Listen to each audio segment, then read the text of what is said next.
tipikal pendekatan atau mentalitas give deh, Dip. Yang gue ngerasa itu bisa bikin orang in the long run ini bisa jadi loyal sama kita.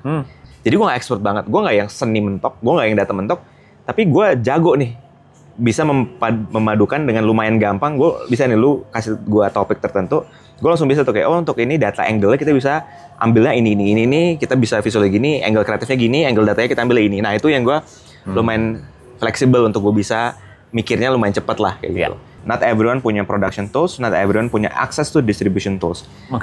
Sekarang itu the other way around. Content is very cheap to produce. Yang mahal jadinya apa, Dip? Attention is very expensive. Karena everyone di sini we are fighting for attention kan, Dip? Kita bikin podcast, gue bikin data visual, bikin buku dan lain-lain. We are fighting for people's attentions untuk bisa notice me dong gitu.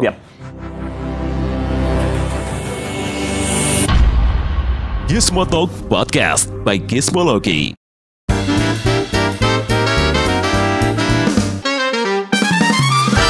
Halo Gizmo Friend, kembali lagi di Gizmo Talk bersama saya Pradipta Nugrahanto, atau kalian bisa panggil saya dengan Dipta, dan saya masih bersama dengan Andrew Prasatya. Kalau kalian suka dengan olah data yang sifatnya visual ya, ini mungkin sosok Bapak ini kalian mungkin cukup sering lihat atau juga enggak kelihatan. Atau kalian sering lihat kontennya tapi nggak sadar siapa di belakang. Bisa jadi. Itu karena dari tangan seorang Andrew Prasatya, jadi data itu bisa dibuat jadi tidak semengerikan itu. Takut banget. Iya kan, kalau kita udah ngomongin data, soalnya itu ya, apa namanya? Yang ada di pikiran pasti pusing ya, bener kan? Iya kan? Iya. Kebayangnya adalah tabel-tabel, grafik-grafik yang bacanya gimana nih ya, gitu kan? Nah, lagi-lagi nih, Andrew bisa seperti itu karena apa? Itu yang pengen gue tanya sebenarnya. Soal data ya, Dep ya. Jadi latar belakang akhirnya punya tuh. Lo emang orang yang data banget gak sih dari pertama kali kerja di dunia teknologi ini? Oh, that's very good, interesting question. Jadi konteksnya gue bikin apa istilah kerennya sekarang, homeless media ya. Homeless media si data to visual itu adalah berawal dari keresahan juga sebenarnya. Keresahan bahwa dulu waktu zaman kerja di perusahaan apa sih namanya, teknologi, itu kita sering bikin riset. Yang sering gue share juga lah, zaman-zaman dulu Pak Dipta masih di media kan. Kita bikin, ngambilin data-data yang lucu gitu kan, kita visualisasiin, that time topiknya tentang e-commerce. Terus gue bikinin infografis, kasih ke orang. Gitu kan, in return kita dapat mentions dari medianya, dan media dapat data dari kita. Gitu. Nah tapi kalau di perusahaan itu kan limited kan, Dip, yang gue bisa obrolin topiknya. That time e-commerce companies, berarti gue ngobrolnya tentang ekonomi, e-commerce, bisnis gitu-gitu. Tapi gue banyak juga interest at that time untuk memvisualisasikan data-data lain yang ada di luar sana, data-data pop culture gitu lah, gitu kan. Itu data-data yang lucu-lucu, yang kayak lagu-lagu yang lucu, terus abis itu interest orang terhadap sesuatu. Nah itu yang akhirnya kayak gue mulai belajar untuk memvisualisasikan itu, kayak gitu. For konteks, gue juga bukan anak data banget, gue backgroundnya ilmu politik deh. Jadi nggak yang jago-jago banget sama math data gitu. Cuman otaknya terbiasa aja tuh untuk ngelihat, oh ini ada data-data lucu, gimana cara bikin itu menjadi lebih gampang dikonsumsi sama orang dengan berbentuk visual. Karena kan orang lebih mudah konsumsi sesuatu berbentuk visual kan, daripada naked numbers lah istilahnya. Dari situ berarti ya? Dari situ akhirnya bikin lah si data to visual ini dari 2018 sampai sekarang masih hidup tuh. Pengalaman lu kan banyaknya ya content marketing, terus dibalut sama storytelling gitu semua friends. Nah, apa sih pendekatan yang lu lakukan ketika lu membangun si data to visual ini gitu? Yang menurut yang kira-kira gue pakai misalnya yang gue pelajari nih, yang gue pakai untuk ngebangun si data visual gitu deh. Yeah. Ilmu memberi tanpa mengharapkan kembali ya. Itu. Jadi kayak kalau lo lihat konten-konten gue itu adalah sesuatu yang bikin orang bisa kayak satu tipikal yang orang relate deh sama informasinya kayak oh iya ya gitu. Sama yang kedua orang tuh bisa belajar sesuatu dari situ. Gitu. Jadi bener-bener tipikal pendekatan atau mentalitas give deh, Dip. Yang gue ngerasa itu bisa bikin orang in the long run ini bisa jadi loyal sama kita. Nah, kayak gue bilang tadi si data visual itu kan dari 2018 sampai sekarang kan, Dip. Ya. Tapi jumlah followersnya kita di Instagram itu kayak cuman less than 50,000. Kalau ngelihat trennya sosial media sekarang, lu harusnya dengan bertahun-tahun itu lu udah bisa jutaan, ratusan juta misalnya kayak gitu kan. Tapi itu bukan hal yang gue kejar untuk si data visual ini gitu kan. Jadi gue nggak apa-apa punya followers yang mungkin nggak sebegitu banyaknya, tapi ini orang-orang yang curated gitu loh, Dip. Jadi waktu gue ketemu sama yang punya perusahaan ini bilang, iya gue tahu tuh gitu. Gue, oh berarti this kind of people nih yang gue mau capture dari ininya gue, audiensnya gue. Jadi formatnya atau secret recipe-nya yang gue apply di data visual, or ketika gue kerja di suatu perusahaan untuk ngurusin organic marketingnya, it's pure how can we give values untuk orang yang konsumsi sehingga mereka tuh ngerasa time yang gue spend untuk ngebaca, ngedengerin, ngekonsumsi kontennya lu tuh worth it gitu loh. Nggak cuma sekedar kayak oh this is another content yang ada di luar sana. Gitu. Oke. Nah tapi yang menarik guys semua friends, seiring perjalanan data visual sendiri ya, sekarang udah mulai banyak kolaborasi bahkan sama brand-brand brands ya. ada gitu ya. Ya kembalinya ternyata sekarang. Kalau bilang kembali gitu kan. Apa sih ketika ada klien datang gitu ya, terus mereka tertarik gitu ya, terus lu ngasih insight apa kenapa sih orang perusahaan ini lu punya data yang menarik loh, dan lu kalau data lu dibagikan dengan kemasan kita gitu, lu bakal bisa begini. Nah, apa sih sebenarnya itu? Iya, jadi sebenarnya kalau mau dilihat ya, di perusahaan itu kan udah pasti banyak orang-orang data yang jauh lebih keren ya, Dip. Daripada gua gitu kan. Nah, tapi sesuatu baru yang gua bawa ke table itu sebenarnya adalah perpaduan antara kreativitas sama data. Dulu gue sempat bikin sesi kelas gitu, memadukan rasa sama data. Gitu. Nah itu yang mungkin perpaduan yang unik, Dip. Yang jarang gitu kan. Karena biasanya lu anak seni, lu seni mentok. Lu nggak bisa tuh diomongin data, lu nggak masuk nih gue. Atau lu anak data, lu data mentok, jadi nggak bisa tuh seni-seni nggak bisa gitu. Nah gue lumayan laki aja, lumayan laki bisa terekspos kedua-duanya, dan ternyata walaupun tidak expert di dua-duanya, gue lumayan expert menggabungkan kedua hal ini. Jadi gue nggak expert banget, gue nggak yang seni mentok, gue nggak yang data mentok, tapi gue jago nih, bisa memadukan dengan lumayan gampang. Gue bisa nih, lu kasih gue topik tertentu, gue langsung bisa tuh kayak oh untuk ini data angle-nya kita bisa ambilnya ini, kita bisa visual gini, angle kreatifnya gini, angle datanya kita ambil ini. Nah itu yang gue lumayan fleksibel untuk gue bisa mikirnya lumayan cepat lah kayak gitu. Nah itu yang menurut gue hal yang baru yang mungkin brand ngelihat ini valuable nih kalau gue ngambil kolaborasi sama Andrew di sini sama si data visual. Kalau ngomongin soal dari mata turun ke data nih, boleh juga tuh topiknya dari mata turun ke data ya.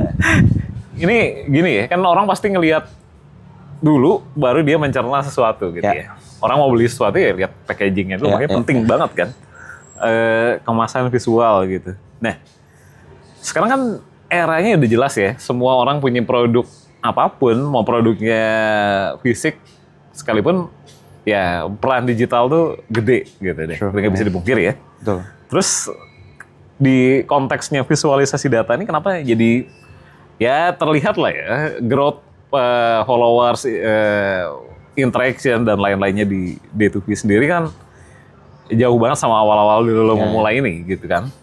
Nah apa sih yang bikin visualisasi data tuh jadi sekarang makin penting dan makin relevan gitu? Ini ada satu line yang gue biasanya selalu bawa di kelas content marketing gue, Dip. Jadi gue bilang kayak gini, zaman dulu yang namanya konten itu very expensive, yang namanya attention itu very cheap. Oke. Contohnya, generasi kita masih nonton Nasi Dul ya. Ya. Kalau dulu kita miss episodenya Sidul, yang kita lakukan apa? Miss nih episode ini, kita kelewat nih. Yang terjadi apa? Kita nggak bisa ngapa-ngapain kan? Kita harus ya paling besoknya nonton recapnya di depan, ya kan? Tapi situ kita nggak bisa ngapa-ngapain. Tapi kalau sekarang itu the other way around. Kayak gue bilang tadi kan, konten dulu tuh sangat mahal, attention sangat murah. Kenapa konten mahal? Karena nggak semua orang punya akses ke production tools, sama distribution tools. Itu dua yang menurut gue very important untuk di-notice. Not everyone punya production tools, not everyone punya access to distribution tools. Sekarang itu the other way around. Content is very cheap to produce. Yang mahal jadinya apa, Dip? Attention is very expensive. Karena everyone di sini we are fighting for attention kan, Dip? Kita bikin podcast, gue bikin data visual, bikin buku dan lain-lain. We are fighting for people's attentions untuk bisa notice me dong gitu. Nah, to your point, kenapa data visualization itu lumayan penting? Soalnya kayak gue bilang tadi, knowing how small the attention span of orang, Dip, gue ngerasanya harus ada nih a way for people to consume informasi yang berat tapi cepet gitu. Makanya social media yang kayak Face, kayak TikTok, Reels, Instagram Reels itu kan growth-nya lumayan tinggi gara-gara ya orang maunya cepet gitu kan. Nah, data visualization itu ada salah satu cara yang menurut gua a bit more unique untuk bisa nge-pack sebuah informasi yang kompleks dengan cara yang menarik dan dikonsumsinya bisa lebih cepat. Gitu. Ternyata gitu ya. Itu. Terus kalau mungkin Gizmophone juga ada yang bertanya-tanya gitu. Ini kan kemasan, kalau sekarang era membuat visual tuh tanda kutip udah semakin banyak toolsnya. Tadi seperti Pak Andrew bilang juga, attention-nya yang semakin sulit gitu ya. Tapi di sisi lain, apa yang ditawarkan data visual dari awal sampai sekarang itu nggak banyak perubahan. Kalaupun ada perubahan ya tipis lah, masih tetap dalam benang merahnya. Gitu. Yang mana kalau dilihat sebenarnya secara production setnya itu bukan sesuatu yang sangat ribet gitu ya. Betul. Tapi gimana sih? Apa yang jadi magnet lo ketika menceburkan ini ke lautan bebas bernama internet gitu. Sekarang platformnya lagi Instagram gitu kan. Gimana? Ini pemikiran yang sama yang gue sempat share ke Dipta juga adalah ketika gue bikin data to visual, it's for myself gitu. Jadi untuk diri sendiri. Jadi karena dulu berawal dari keresahan, gue nggak fleksibel nge-visualisasi informasi di kantor karena kan ada limitasi kan. Gak bisa tuh topiknya misalnya dulu di iPress, gue tiba-tiba bikin tentang artis. Ada sih dulu sempat bisa, tapi tetap harus ada tuh e-commerce-nya, something harus jembatannya harus ada. Tapi kalau tiba-tiba gue pengen bikin data-data dulu soal kayak fans di sepak bola Indonesia yang banyak meninggal tuh dari klub mana aja. Nah itu tuh kan nggak masuk sama bisnisnya iPress, tapi gue pengen buat itu, pengen tahu nih gimana sih, apalagi dulu tuh sempat lupa tahun berapa yang sempat ada berita yang lumayan heboh tuh, ada fans dari klub sepak bola mana yang meninggal gara-gara apa. Gue bikin tuh visualisasi datanya, diambil sama Jakarta Post waktu itu, dipakai sama mereka. Habis itu bikin mati dan hidupnya sosial media, itu waktu itu pas mati, Pak. Nah, itu gue bikin visualisasinya bareng Cepot. Nah itu diambil sama Sindo, gitu. Visualisasi diambil di front page-nya mereka. Nah kayak yang Dipta bilang tadi, jadi sebenarnya pendekatan yang gue kasih ini pendekatan selfish sebenarnya, pendekatan yang kayak ya gue mau bikin buat diri gue sendiri. If orang suka, puji Tuhan, alhamdulillah, kayak gitu. Itu jadi kayak pendekatan seniman ya kali Dip ya. Jadi kayak pendekatan yang kayak gue suka nih gitu, gue bikin, tapi terus gue masukin juga tuh kayak oke, gimana caranya supaya bahasanya bisa sejalan sama bahasa warga-warganet di Instagram, bahasa-bahasa di TikTok. Sekarang kita mau masuk ke sana juga gitu-gitu. Jadi tetap dipadukan lah. Jadi nggak yang kayak wah gue nggak peduli apa kata orang, lebih ke kayak topiknya something yang dari hati. Pokoknya I think sesuatu yang dari hati tuh kerasa aja Dip. Oke, gitu. Jadi intinya itulah. Jadi membuat sesuatu yang emang genuinely gue passionate, gue suka. Dengan gue kawinkan dengan, karena kan ilmu-ilmu organic marketing gue tuh, gue ngerti nih behaviornya orang tuh mau judulnya, misalnya judul-judul yang bentuknya pertanyaan. Nah jadi kalau lihat sekarang tuh banyak tuh data visual judul-judulnya tuh yang kayak pertanyaan. Kayak kenapa sih kita kayak gini? Nah itu baru orang kayak oh iya ya gitu, orang ntar sharing. Nah itu perkawinan antara belajar behaviornya orang di internet sama topik-topik yang emang gue suka. Gitu. Kawinin deh dua itu. Nah kalau bisa dibilang kan lu udah melahirkan ratusan tuh, ribuan atau ratusan nih sekarang? Kayaknya ratusan apa ribuan ya bener ya? Ratusan lah ya kayaknya kita lihat ya. Banyak banget data yang udah lu sederhanakan. Iya. Atau ya dibuat jadi ya kudapan ringan buat banyak orang. Apa gitu, tadi? Kan? Kudapan ringan. Iya. Iya kan? Soalnya kalau kita suruh makan berat kan susah gitu kan. Lebih enak orang ya cemilan aja, disikat gitu pasti kan. Nah, ini apa tantangan lo yang paling susah banget lagi nih? Ya. Untuk si data visual Dip ya. Tantangannya sebenarnya itu adalah the challenge of once kita udah mulai banyak kolaborasi sama brand misalnya Dip. Pasti kan brand punya demand ya. Yes. Itu. Ya brand punya demand yang kayak kita maunya gini. Nah kadang-kadang tuh harus milih Dip. Antara should we follow demand atau ya udah kita harus punya line. Between what we can, apa yang kita bisa, istilahnya kita bisa, bukan negotiate ya, kita bisa compromise, sama yang kita nggak bisa compromise. Jadi akhirnya jadi tantangan terbesarnya bukan yang produksi sendiri, sebenarnya tantangan terbesarnya ketika kita bikin produksi dengan sebuah brand, apalagi brandnya itu mengkompensasi kita dengan financial compensations. Karena banyak juga yang modelnya strategic compensations, strategic partnership. Jadi misalnya kita dulu sama akun-akun kayak e-commerce kayak gitu, itu kita saling kenal, ya udah kita kolaborasi aja. Tapi some brand step in and they put some money, itu kan mereka pasti punya demand dong, timnya gitu kan. Nah itu yang gue harus bisa tuh say, oh ini bisa, ini enggak. Kadang-kadang to the point, the hardest partnya adalah ya we say no. Jadi kita ya leaving the money on the table jadinya. Kayak, oh yaudah ini kayaknya kurang bisa nih, jadi kita say no dulu deh gitu. Ini juga sebenarnya satu hal yang gue sekarang tuh di data visual ada berdua sama partner.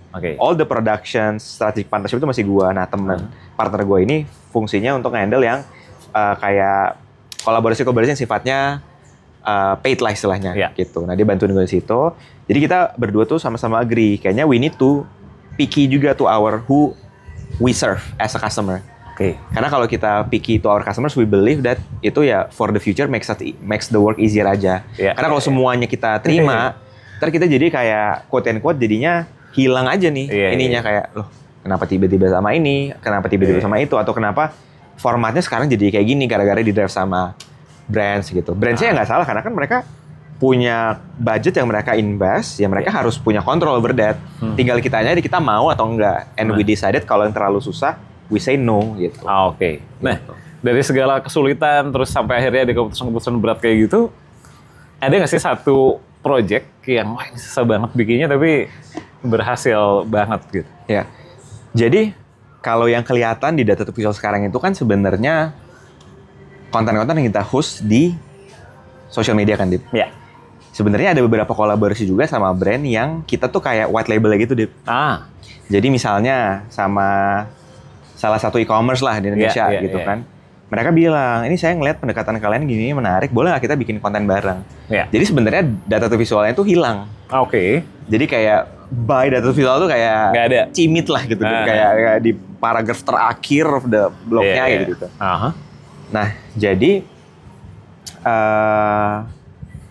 yang gue mau share di sini adalah bentar. Pak Dita boleh repeat your question nggak? Gue suka skip, mohon maaf ya. Ini apa namanya? tadi kan udah banyak tuh kesulitannya. Oh ya. Sampai akhirnya, wah ada yang nggak udah deh. Ya. Mau nggak mau kita nggak bisa deal gitu kan. Ya. Ada yang udah susah banget bikin ya. Tapi sampai akhirnya jadi produk gitu. Jadi keluaran lah ya. Keluaran jadi visualisasi data. Itu ngerasa worth capeknya. Impact-nya juga ada, kerasa gitu. Oh iya. Ada nggak? Ingat. Udah ingat sekarang. Ya jadi kayak gue bilang tadi. Jadi kalau yang sekarang mostly di Instagram, tapi ada juga yang kita host itu di websitenya clients. Oke, ya. Gitu. Nah ini lumayan capek gara-gara ketika lu kerja sama sebuah perusahaan, dan itu perusahaan yang lumayan gede nih, e-commerce-nya di Indonesia. Kita harus tektokan sama berbagai macam tim, dan ini salah satu timnya adalah tim data science-nya, Dip. Jadi kita request tuh, angle ini waktu zaman COVID tuh menarik, kita boleh nggak dapat datanya? Oke, jadi temen gue yang saat itu menjadi VP marketingnya, dia bilang ke timnya, guys ini gue punya ada orang nih keren nih, kita bikin visualisasi data kayak gini, bisa nggak dibantu? Oke bisa, ya udah, gue request ke dia request ke timnya, timnya tuh harus go through so many layers gitu, Dip. Jadi kayak karena itu perusahaan nggak TBK sih, tapi kayak perusahaan yang lumayan gede, jadi harus kayak approval dari ini, approval dari itu, approval dari ini. Jadi satu konten yang kalau seandainya datanya available, it can be done within 2 weeks, itu jadinya 2 months untuk bikinnya gitu. Jadi kayak udah jadi nih, terus kita share, nanti harus tim PR nggak, tim media nggak, tim ini. Jadi alignment-nya banyak. Tapi the moment itu dirilis, jadinya lumayan happy gara-gara kita bisa kayak, oh ternyata kita juga bisa ya bikin sebuah konten yang ternyata dipakai nih sama sebuah brand gitu. Bedanya kita nggak bisa ngeklaim itu kita. Tipikal yang kayak mungkin ketika lu bikin apa ya, audio atau voice over itu jadi kayak apa ya, produknya dipunya dia lah, ownership-nya gitu. Tapi kita ngerasa wah itu menarik ya, karena itu mereka pakai jadi banyak campaign gitu loh, Dip. Jadi campaign untuk mereka punya di website sendiri, mereka rilis ke media kayak gitu. Jadi itu yang kita ngerjain lah gitu. Nah ini kalau ngomongin tadi lu bilang komposisinya adalah ya ini karya seni yang diadaptasi dengan berbagai ini ya, berbagai cara supaya tetap ada seninya, ada tetap industrinya, gitu, relevan juga, gitu kan. Nah, tapi di sisi lain adalah kalau gue ngerasanya lu seorang storyteller yang passionate, yang memang punya interest gede di situ, gitu kan. Nah, makanya kadang-kadang visualisasi datanya, kadang-kadang mungkin orang lihatnya gitu doang, gitu doang, gitu deh. Tapi menurut lu porsinya tuh gimana sih? Visualnya yang wow atau storytellingnya yang mesti strong? Zaman gue dulu di iPress kan gue sering share pitching story ke lu kan di media. Nah, terus banyak yang nanya, kenapa sih misalnya infografisnya dari iPress dulu tuh banyak yang ngambil ketimbang infografis yang kita produksiin dulu di tempat lain, bikin kelas gitu kan. Yang gue ceritain adalah gini, ketika you make a data visualizations, before mikirin bentukannya gimana, lo harus pikirin dulu one single story yang lo mau tell ke orang. Jadi lo nggak bisa tuh, modelnya banyak problem zaman dulu, bahkan ketika gue awal bikin infografis atau data visualizations, too many things yang mau diceritain di satu visual. Jadi banyak banget teriak, semuanya teriak. Jadi kayak si angle ini teriak dengan chartnya ini, angle ini teriak, chartnya ini gitu. Jadi nggak fokus, nggak tahu fokus ceritanya mau kemana. Yang gue lakukan adalah gue balik dulu beberapa langkah ke belakang, kayak cerita apa yang gue mau tell ke orang, dan gue mikirin gimana caranya bisa di turn itu menjadi visualisasi data. Contohnya, zaman yang dulu gue bikin the history of Alibaba founders gitu. Kayak kalian bakal kaget bahwa di dunianya Alibaba, Dip, itu there are so many foundersnya tuh banyak ternyata, nggak cuma Jack Ma. Foundersnya tuh ada Jack Ma dan istrinya, ada di situ ada 3 or 4 couples. Yang mereka di dalam itu jadi ada 7 atau berapa banyak lah gitu, Dip. Including dulu sempat jadi CEO-nya Lazada Indonesia tuh Lucy Peng namanya. Nah di situ tuh gue ceritanya satu, jadi payung besarnya ada satu, gue mau tahu gimana caranya orang bisa tahu bahwa semua yang ada di Alibaba itu, foundersnya itu connected antara satu sama yang lain, kayak gitu. So the story is one, tapi datanya banyak. Jadi misalnya gue cerita soal kayak mereka role-nya apa aja sekarang di Lazada, di Alibaba. Terus koneksi antara satu dengan yang lainnya itu apa aja kayak gitu-gitu. Jadi yang gue mau cerita di sini adalah what makes data visualization itu special adalah it has one single story yang kuat kayak gitu. Dan mau diberubah bentuknya visualisasi kayak gimana tuh bisa ngikutin. Jangan sampai kita make fancy visualizations, tapi terus waktu ditanya ini apa yang mau diceritain ya, itu nggak masuk. Kalau ditarik ke audiensnya, panggilannya apa? Gizmo Friends. Ketika kita bikin sebuah barang, yang dilihat itu kan bukan kayak gue mau bikin kameranya bagus dan lain-lain, tapi kayak how can user interact sama produknya kita. That's the same logic yang gue pakai ketika bikin visualisasi ini. Gimana sih orang interaksi dengan datanya atau dengan visualnya. Orang baca title-nya dulu, abis orang baca title, orang baca chart-nya. Chart itu harus tahu ini X sama Y axis-nya itu apa maksudnya. Jadi jangan sampai orang bingung gitu. So every little things yang di situ tuh gue pikirin sehingga ketika orang berinteraksi itu tuh kayak self-explanatory. Jadi orang nggak harus dijelasin satu-satu, tapi dengan satu visual orang langsung tahu, oh maksudnya ini adalah seperti ini, oh ini history, oh ini konektivitas, oh ini trennya gitu-gitu. Gitu sih. Nah, sekarang kan si D2V sendiri atau data to visual tuh masih static image ya berarti ya? Belum ada yang dynamic image? Static. Kalau lu ngeliatnya emang tren si sekarang ya Instagram masih strong lah ya, masih megang lah. Kalau lu ngeliatnya sendiri dengan perkembangan, ya tadi lu bilang homeless media gitu yang sebegitu cepatnya gitu. Lu sendiri ngeliatnya visualisasi data akan jadi gimana sih ke depannya? Jadi kalau ngejar views trends, dari dulu data visual udah harus bikin audio visual. Kalau mau ngejar itu. Tapi karena gua semuanya ngerjain sendiri, Dip. Kayak gue tahu strength-nya gue bisa bikin simple apa sih namanya motion graphics kayak gitu bisa, tapi it takes longer untuk gue bikin itu ketimbang gue bikin static gitu. Jadi satu perpaduan antara gue mau ngejar apa sama yang kedua gue bisa melakukan apa nih. Kalau sekarang itu gue bisa bikin one content di data visual tuh in less than 15 minutes lah, dari ideation sampai productions gue langsung bisa ngerjain. Karena itu gampang dan menyenangkan untuk gue ngerjain itu. Tapi kalau udah dimasukin ke bentuknya misalnya audio visual, itu lebih susah untuk gue, jadi gue malas ngerjainnya. Tapi kan dua-duanya sama-sama ada harga kan, Dip? Kalau yang sini, benefitnya adalah gue lebih cepat, tapi harga yang gue bayar adalah mungkin reach-nya nggak akan segede misalnya gue masukin itu ke audio visual. Kalau di sini mungkin benefits-nya adalah reach, interaction lah, tapi harga yang gue bayar adalah gue jadi malas ngerjainnya. Jadi dari dua harga ini, gue lebih milih harga yang ini. It's okay lah untuk gue nggak dapet reach yang ini, tapi gue bisa kerjain itu dengan cara yang lebih menyenangkan. Dan makanya gue bilang dari 2018 sampai sekarang, gue masih kerjain itu sampai sekarang itu.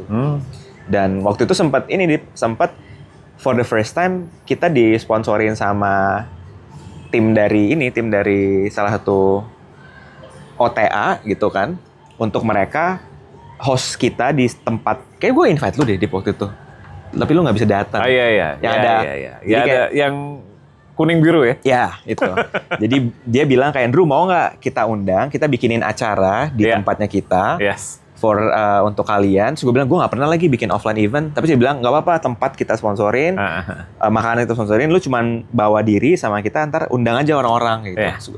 So that's the first time gue datengin orang, dan lumayan ada kayak 100-an deh orang datang. Dan gue cerita aja historinya data visual gimana, dan gimana kita bisa bertahan aja sampai sekarang dengan tim yang ya kecil lah, cuman mostly gue dan satu partner gue untuk ngurusin commercial gitu. Oke. Nah, lo udah memulai ini dan sekarang ya kayaknya cukup banyak orang yang penasaran juga. Wah, kalau kayak gitu doang kayaknya gue bisa juga deh. Ada nggak saran lo buat? Kalau gue selalu yakin nih, kalau jadi yang pertama itu pasti dia udah megang privilege-nya. Karena dia yang pertama menembus educate market ya. Gitu kan. Nah, ketika ada yang kedua, ketiga dan seterusnya gitu, masih mungkin nggak sih kalau mau ada yang bikin D2V versi lain ya? Iya. Menurut lu gimana? Kalau menurut gua sangat amat possible, dan ini sangat amat gampang untuk dicontek sebenarnya. Dan udah mulai ada beberapa misal followers kita yang kayak kadang-kadang to the point yang marah gitu kan, kayak wah ini nyontek nih data visual kayak gitu formatnya.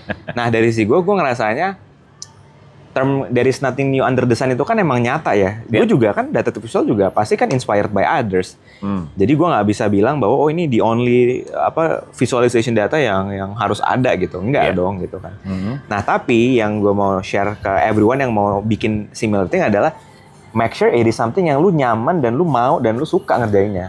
Karena kalau enggak cuma mau kayak I just wanna ngejar the whole traffic, engagement, lu mungkin dapat itu di cepet gitu kan. Tapi terus nggak lama. Nah, gitu. Itu yang gue selalu bilang sama orang-orang yang kayak karena kan gue ngajar digital marketing juga kan di organik. Nanya gimana caranya kalau gue mau start side hustle kayak gini nih bikin konten gitu-gitu. Gue selalu bilang kayak do something yang seems like work to others but play for you gitu. Jadi kayak lakuin sesuatu yang untuk orang lain tuh kayak kerja, tapi untuk lu tuh kayak main gitu. Nah, data to visual itu salah satu yang kayak gitu, Dip. Gue nggak itu makanya gue bisa bilang kayak I can do every day gitu. Dan itu orang nanya kan kayak kenapa sih dulu kalau lu bisa bikin udah kerja nih full time terus lu bisa bikin data visual? Gue bilang itu tuh malah jadi stres. Rilis gue bilang. Karena gue jadi kayak mungkin unek-unek gue di kerjaan itu gue jadiin itu sebagai konten di data visual gitu kan untuk gue bikinin jadi chart dan lain-lain.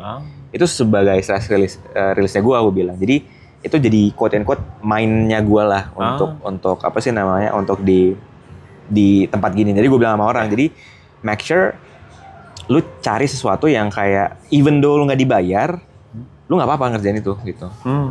Or to the point yang lu seneng. Jadi nggak apa-apa gue nggak dibayar tapi seneng. Nah data visual itu modelnya gitu, Dip. Jadi kayak starting as a kalau bahasa kerennya sekarang apa ya? Passion project ya. As a passion project yang UMKM ya. UMKM kita yang nggak ada yang bayar dan benar-benar ya udah sendiri-sendiri aja gitu, iseng-iseng. Ternyata berjalan terus gitu kan. Ternyata ada beberapa sedikit brand yang mau tap in, yang sponsoring. Lebih banyak sebenarnya yang gue lebih senang itu adalah strategic partnership. Jadi kayak jadi kenalan sama banyak banget orang, Dip. Jadi partnership sama Cinecrip waktu itu. Kita bikin konten bareng. Ada beberapa kali partnership sama Insvigo juga dulu, gitu-gitu kan. Pokoknya those kind of strategic partnership, berteman itu yang gue cari sebenarnya. Gitu, nyari duitnya tempat lain. Kalau ini bisa ada bonus duitnya kalau itu ya diambil gitu kan. Tapi nggak yang kayak gimana caranya bisa datengin revenues yang gini gitu. Bukan itu ya? Iya. Kalau ada ya alhamdulillah puji Tuhan gitu kan. Nah, terakhir nih. Sekarang kan D2V adanya di Instagram gitu kan. Apa sih pertimbangan lu tetap pakai platform yang udah ada? Iya kan? Nggak bikin ruang main sendiri gitu. Terus rencana ke depannya lu akan kemana nih proyeksinya? Betul. Jadi mayoritas 2018 sampai sekarang itu purely di Instagram. Tapi I think last 1 year tuh gue mulai eksperimen males. Mirroring ke TikTok-nya, Dip. Jadi the same content, gue mirror ke TikTok. Ternyata kemakan juga. Di mirror mentah-mentah gitu? Mirror mentah-mentah. Jadi ntar bisa lihat juga nama TikTok itu data to visual. Effortless. Jadi istilahnya kalau TikTok kan nggak banyak gimmick yang lu bisa lakukan. Kalau di Instagram kan lu bisa bikin stories, lu ada DM, lain-lain gitu kan. Nah, kalau TikTok gue pure ngambil konten-konten, gue masukin dari Instagram ke TikTok. Beberapa konten yang mungkin sisi emosionalnya kuat, ya FYP, jadi ratusan ribu views kayak gitu-gitu. Tapi pure, jadi kalau dibilang effortnya masih lebih gendut di Instagram sebenarnya. Gitu. Dan kayak gue bilang tadi kan, audiens yang mau ditargetin sama gue, kayaknya audiens di Instagram. Karena kayaknya kalau di TikTok, gue nggak tahu ya kalau yang lain ya. Kalau gue tuh pakai TikTok pribadi, misalnya pakai TikToknya Andrew gitu kan, itu gue nggak follow orang itu loh, Dip. Jadi pure untuk ngelihat konten, nyari sesuatu, tapi not for interacting with people. Gue nggak tahu, mungkin generasinya aja kali ya. Tapi kalau di Instagram tuh masih untuk ngobrol, gitu-gitu masih nyaman di Instagram. Tapi TikTok somehow mungkin generational gap probably. Gitu. Jadi TikTok tuh dipakai untuk nyari informasi, untuk ini gitu, tapi nggak yang untuk berinteraksi lah. Wah. Kalau gitu menarik banget nih data to visual ya. Kalau mau cek-cek Bisa ke mana berarti? Bisa ke Instagramnya kita ada @datatoVisual, TikTok juga ada @datatoVisual. We do some experimentations with newsletter juga tuh. Ada newsletter juga. Formatnya rada beda. Kalau newsletter tuh kita ngasih insights, ngasih visualization dari luar, bukan dari kita. Jadi yang bagus-bagus di luar kita curate, kita share. Itu Data to Visual juga, ada di Substack, kayak gitu-gitu. Itu beberapa tempat yang kita bisa, kita bisa ngobrol. Terus itu sih kalau mau nyari-nyari, kalau mau do some collaborations, bikin konten bareng, DM aja, ntar kita bisa bikin bareng gitu. Biar sama Gizmo lah. Ya. Siapa tahu nanti ada sesuatu yang bisa kita karyakan ya. Pastinya ekspektasiin gitu. Dan kalau mau ngobrol sama Andrew sendiri, bisa di PO Box, enggak? PO Box. Bisa di @andrewprasatya ada di Instagram. Kalau yang lebih profesional mau di LinkedIn juga sama, Andrew Prasatya. Ya 2 itulah Pak. Gitu ya. Atau di acara-acara di mana Andrew menjadi pengisi acaranya. Oke, kalau gitu thank you banget Andrew. Jangan lupa juga buat subscribe ke channel YouTube Gizmologi. Follow kita di @gizmologi di Instagram, juga gizmotalk.id. Dan gue Dipta signing out juga Andrew. See you on the next episode and bye-bye guys.